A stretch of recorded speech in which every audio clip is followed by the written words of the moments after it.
내가 여호와의 인자하심을 영원히 노래하며 주의 성실하심을 내 입으로 대대에 알게 하리이다. 내가 말하기를 인자하심을 영원히 세우시며 주의 성실하심을 하늘에서 견고히 하시리라 하였나이다. 주께서 이르시되 내가 나의 택한 자와 언약을 맺으며 내 종 다윗에게 맹세하기를 내가 내 자손을 영원히 견고히 하며 내 위를 대대에 세우리라 하였다 하셨나이다.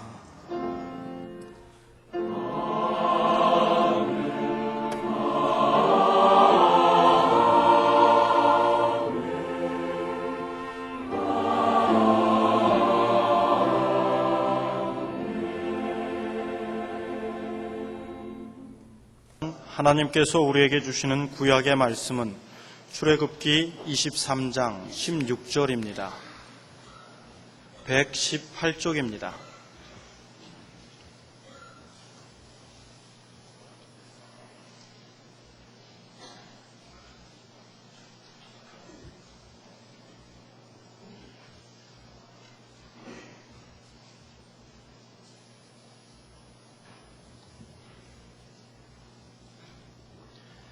맥추절을 지키라. 이는 내가 수고하여 밭에 뿌린 것의 첫 열매를 거둠이니라. 수장절을 지키라. 이는 내가 수고하여 이룬 것을 연종의 밭에서부터 거두어 저장함이니라.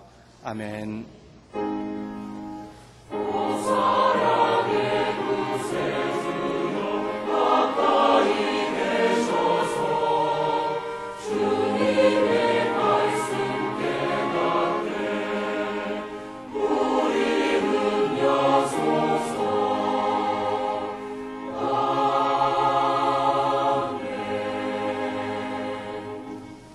하나님께서 우리에게 주시는 신약의 말씀은 골로새서 3장 15절에서 17절까지입니다. 327쪽입니다.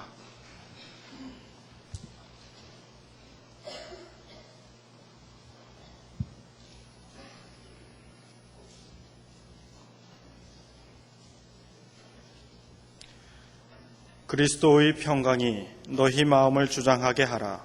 평강을 위하여 너희가 한 몸으로 부르심을 받았나니 또한 너희는 감사하는 자가 되라.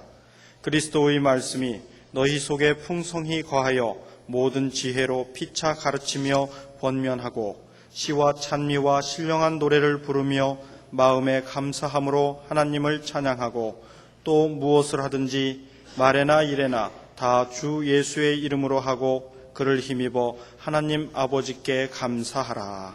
아멘. 맞았습니다. 농경 문화시대 같으면 봄 수확을 전부 마친 후 지키는 절기였지만 오늘날은 산업사회가 분화되어 있어서 맥추 그리고 감사의 의미가 상당히 희석된 감이 있습니다. 그러나 그럴수록 절기를 찾아서 지켜야 할 의미는 더 깊어가고 있습니다. 자, 우리 교회에서 농사를 짓는 분이 몇 분 되겠어요? 또 농사를 짓더라도 그것을 생업으로 삼는 분이 몇 분 되겠어요? 취미 삼아 저 텃밭에 조금 씨 뿌리고 가꾸는 것과 생업으로 삼는 것은 다르지 않겠습니까? 옛날엔 다 농사 지었어요.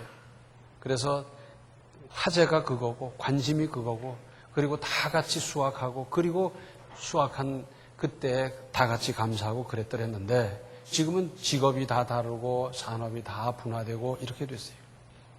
그러다 보니 그때같이 함께 관심을 가지고 절기를 지키던 때와 달라졌단 말씀이죠. 그렇다면 지금 그 절기를 안 지켜도 좋으냐? 오히려 어떤 계기를 만들어서라도 어떻게 말한다면 없는 절기를 만들어서라도 우리가 새롭게 감사를 깨닫고 느끼고 상기하고 환기하고 그럴 필요가 있지 않습니까? 사실 구약의 절기는 감사로 시작해서 감사로 끝나는 것이었고 오로지 감사해야 할 내용이 각기 달랐을 뿐입니다. 그러니까 이런 절기에는 주로 어떤 부분을 감사했고 저런 절기는 주로 어떤 부분에 특별히 힘쓰면서 감사의 행사를 치렀고 그것이 달랐을 뿐입니다. 어쨌거나 이러한 절기 행사는 평소에 우리가 잊고 지내기 쉬운 하나님께 감사하도록 하고 감사를 깨닫게 환기시키고 상기시키는 것인데 왜 그렇게 해야 하느냐 하면 이렇게라도 안 하면 그나마 하나님께 대한 감사를 통째로 잊어버리고 그래서는 유익할 수 없고 결국은 잘못되겠기 때문입니다.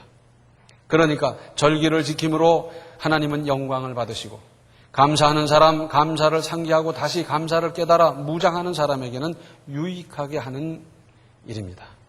그러면서 오늘의 구약 본문 바로 앞 출애굽기 23장 15절 하반절 말씀을 세번역 성경으로 보면 너희는 빈손으로 내 앞에 나와서는 안 된다 그랬습니다. 그런가 하면 출애굽기 34장 22절에도 오늘의 구약 본문과 똑같이 기록하고 있습니다. 같은 성경에 다른 성경도 아니고 같은 출애굽기에 왜 두 번씩이나 기록했겠습니까? 하나님의 말씀 그러면 거기에는 무슨 토를 달 것도 없고 해석할 것도 없고 따져볼 것도 없이 우리 피조물은 순종만 하면 돼요. 내 이성을 접어버리고 내 생각과 계산을 다 묻어버리고 그리고 순종하면 되는데 그런데 두 번씩이나 이렇게 기록했다고 하는 것은 강조하는 뜻입니다. 그러니까 반드시 지키고 시행해야 할 일임을 힘주어 말씀하고 있는 겁니다. 오늘의 신약 본문이 포함된 골로새서 3장의 총 주제는 새 사람입니다. 하나님을 믿어서 이제는 새로운 존재가 된 그 새 사람에 대한 여러 가지를 쭉 기록하고 계신데 그래서 새 사람의 생활 원리를 조목조목 가르치면서 새 사람이 된 특징 중에 아주 대표적인 특징은 감사하는 것이다 하는 말씀입니다. 지금 현재 내 믿음 상태가 어떤지 진단하는 아주 쉬운 방법이 있어요. 그건 뭐냐? 얼마만큼 감사하고 있는가? 그것 따져보면 돼요. 내가 하나님 앞에서 하나님의 은혜에 대해서 얼마만큼 감사하고 있습니까? 감사가 크면 믿음이 큰 겁니다. 감사가 많으면 믿음이 많은 겁니다. 감사가 적으면 믿음 적고요. 감사가 작으면 믿음 작은 것으로 진단하면 틀림이 없어요. 오래 믿었다고 해서 믿음이 큰 게 아니에요. 감사가 크면 믿음 큰 것 진단하면 되는데 하나님의 기대만큼 우리의 감사가 우리의 믿음이 그렇게 크겠습니까? 우리는 평소에 하나님의 은혜에 얼마나 감사하고 있습니까? 자신을 깊이 돌아볼 일입니다. 그런데 오늘 신약 본문을 한마디로 요약하면 감사하는 자가 되라 하는 겁니다. 물론 감사할 것을 여러 번 강조해서 말씀하시기도 했습니다만은 결론부터 말씀드린다고 하면 그렇게 하는 것이 내게 유익이라는 것이고 하나님의 은혜를 받고 새 사람이 되었으면 당연히 감사하는 삶이 뒤따라야 하는데 불평, 불만, 원망하며 살겠느냐 하는 뜻도 포함하고 있습니다. 고린도전서 10장 10절을 보면 저희 중에 어떤 이들이 원망하다가 멸망시키는 자에게 멸망하였나니 너희는 저희와 같이 원망하지 말라 그랬어요. 이 말씀의 내용은 이겁니다. 이스라엘 백성들이 노예로 처참하게 살아갈 때 하나님께서 모세를 보내셔서 그들을 해방시키고 그리고 약속의 땅으로 인도하는데 이 사람들이 처음부터 끝까지 한 게 뭡니까? 집을 지었습니까? 농사를 지었습니까? 무슨 노동을 했습니까? 처음부터 끝까지 한 것은 불평, 불만, 원망이었어요. 애굽에 죽을 자리가 없어서 우리를 사막 가운데서 이렇게 죽게 하느냐. 우리가 애굽에 있을 때는 고깃가마 곁에 있었도다. 고기를 제대로 먹지도 못했어요. 그냥 냄새 조금 맡았을까 말까 한 사람들이 고깃가마 곁에서 무슨 고기를 포식하며 살기나 한 것처럼 고깃가마 곁에 있었도다. 그래가면서 얼마나 불평하고 불만하고 원망했던지. 그러다가 그 불평하던 사람들은 다 죽고 땅이 입을 벌려서 그냥 지진이 나서 다 파묻어버리기도 하고 그리고 세대 교체를 한 다음 세대라야 들어가는 그걸 우리 다 봤지 않습니까? 또 감사하는 자가 되라는 말씀 가운데는 너희는 그렇게 하라는 뜻이 있습니다. 즉 하나님을 믿으면서도 감사하는 사람이 적다 하는 것입니다. 하나님으로부터 태산 같은 은혜를 받았으면서도 감사는 요만큼 하고요. 감사하는 사람이 적어요. 하나님 앞에서도 그렇고 사람 앞에서도 그렇고 특별히 믿음이 있으면서도 감사가 빈약하고 인색하고 감사가 적고 그런데 너희들은 감사 좀 해라 그 말이에요. 또 감사하는 자가 된다는 이게 뭡니까? 하나님께서 누구하고 딱 떠오르실 때 그 사람, 감사하는 사람, 늘 감사를 찬송하고 감사를 고백하고 감사를 간증하고 입을 벌리면 감사하고 늘 감사로 사는 사람, 하나님 머리에서 그렇게 딱 떠오르면 되는 것 아니겠어요? 또 사람들 사이에서도 아무개 그러면 그거 감사하는 분, 늘 감사하고 살고 감사를 표현하고 감사로 살고 뭐 늘 그래서 아무개 그냥 그렇게 제일 먼저 떠오르는 그런 사람일 정도로 살아라 그거죠. 감사하는 사람이 돼야 하고 그래야 바로 사는 것 아니겠어요? 감사할 줄 아는 것 사람의 마땅한 도리 아니겠습니까? 하나님께 감사하고 또 우리가 감사해야 할 사람들이 어디 한두 분입니까? 그러나 그렇지 못해요. 현실이 그렇지 못해요. 우리 속담에 그런 말이 있어요. 은공을 모르면 짐승만도 못하다 그러잖아요. 오히려 짐승이 은공을 더 아는 경우가 있어요. 주인을 위해서 목숨 걸고 그저 보호하는 개도 지금도 있지 않습니까? 또 그런 속담도 있어요. 실망하려거든 머리 까만 쥐를 도와주라고. 머리 까만 쥐라는 말은 사람이라 그 말이에요. 사람 도와주고는 늘 실망하게 돼 있다는 거예요. 다 겪어보셨죠? 감사하는 것도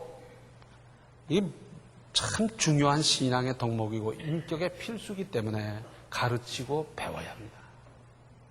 뭐 다른 사람은 다 그만두고라도 내 사랑하는 자녀가 바로 살게 하기 위해서라도 이 감사하는 것 가르쳐야 돼요. 좋은 것일수록 어려서부터 몸에 배고 습관화되도록 가르쳐야 돼요. 크면 알겠지. 알긴 뭘 알아요. 더 모르지요. 그래서 감사한 일이 있을 때는 어떻게 표현하고 또 어떻게 고백하고 어떻게 인사를 해야 되고 이거 다 가르쳐야 돼요. 그리고 그걸 배워야 돼요.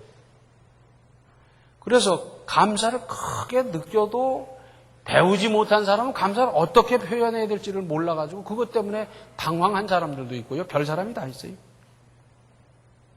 감사도 가르치고 잘 배워야 합니다. 그런데 뭘 감사하겠습니까?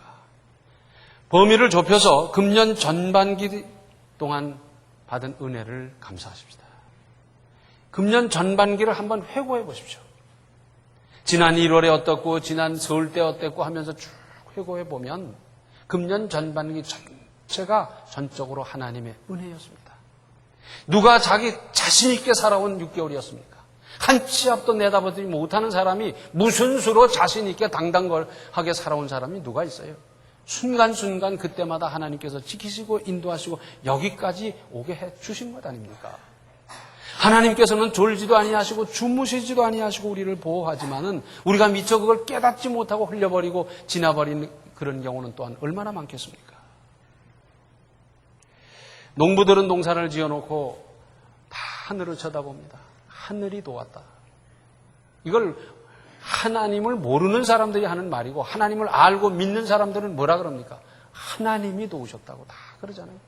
하나님이 도우셔야 농사도 되고 거기서 나오는 곡식 가지고 사람이 먹고 살고 다 그러는 거지 하나님의 도움이 없이 무슨 수로 농사를 지으며 무슨 수로 장사를 하고 무슨 수로 입에 밥이 들어가고 그렇게 살 수 있겠습니까? 금년 전반기를 회고하며 참으로 감사하십시다. 그리고 무엇보다도 죄와 죽음에서 구원받은 은혜에 깊이 감사해야 합니다.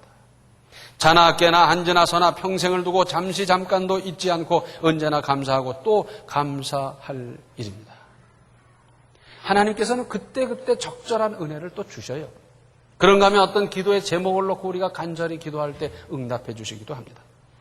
그런데 때를 따라 돕는 은혜가 있었고 기도에 응답해 주신 것이 있었다 하더라도 그것이 어떤 것이 되었든지 구원받은 은혜와 비교나 되는 일입니까?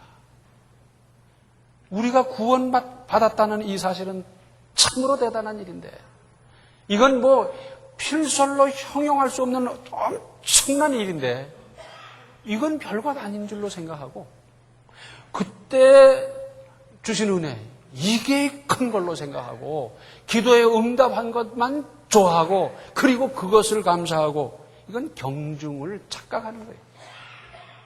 바울은 구원받은 이 은혜, 이것이 얼마나 감사한지. 이건 두들겨 패고도 매맞음으로 그것을 없앨 수도 없고요. 가로막는 어떤 장애물 가지고도 그것을 막을 수 없는 그 큰 감사 속에서 그분은 살았던 분이에요. 만입이 있어도 다 감사할 수 없고요. 내 죄값으로 그렇게 끔찍한 십자가에서 대속해 주신 은혜, 나 같은 것을 위해서 죽어주시고 살아주신 기막힌 은혜 아니겠어요? 이것과 비교할 것이 어디 있겠어요?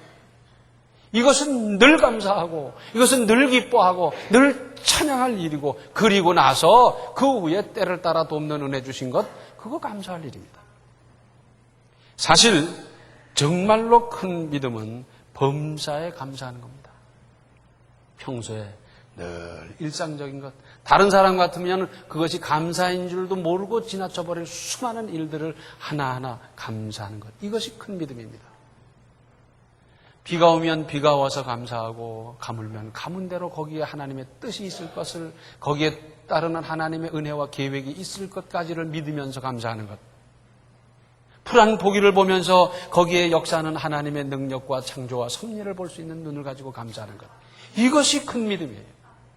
그때 주신 은혜 응답에 대해서만 감사하는 것은 큰 믿음이기보다는 보통의 믿음이에요. 절기를 잘 지키는 데 따르는 하나님의 보장이 있습니다. 출애굽기 34장 24절 하반절에 내가 매년 3번씩 여호와 너의 하나님을 보이러 올 때에 아무 사람도 네 땅을 탐내어 엿보지 못하리라. 무슨 말씀입니까?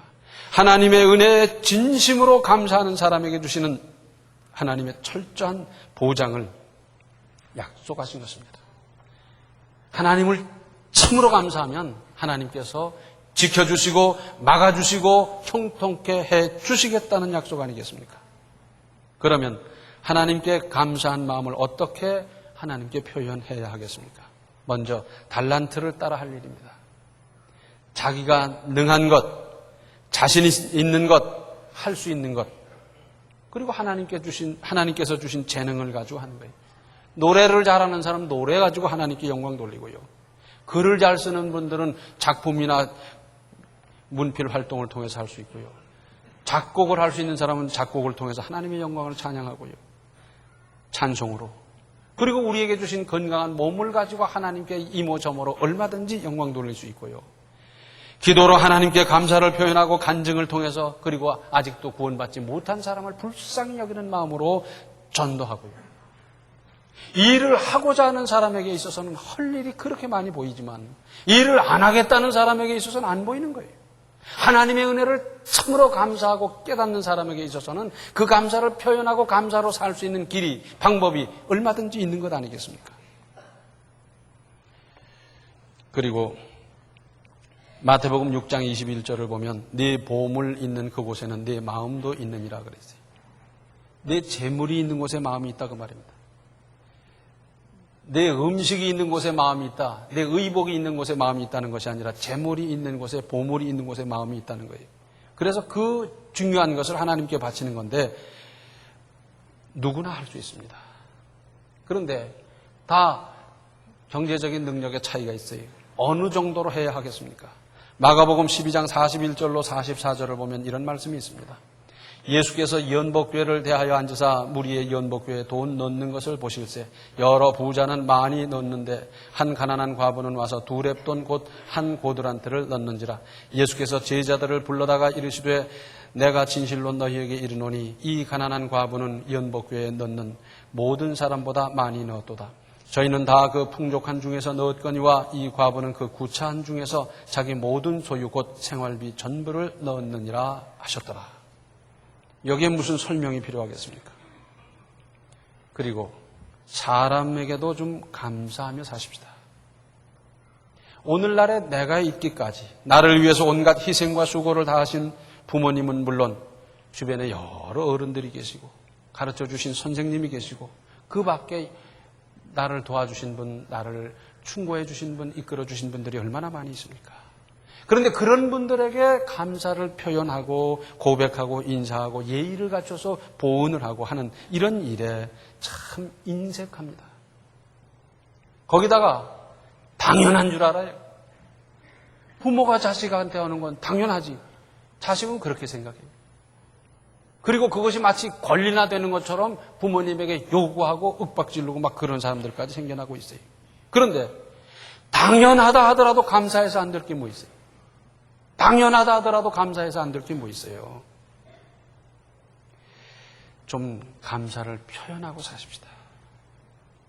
나에게 은혜를 사랑을 베풀어 주신 분 찾아가서 좀 인사도 하고요, 보온도 하고요. 좀 그러면 인생이 얼마나 좀 윤택해지겠습니까?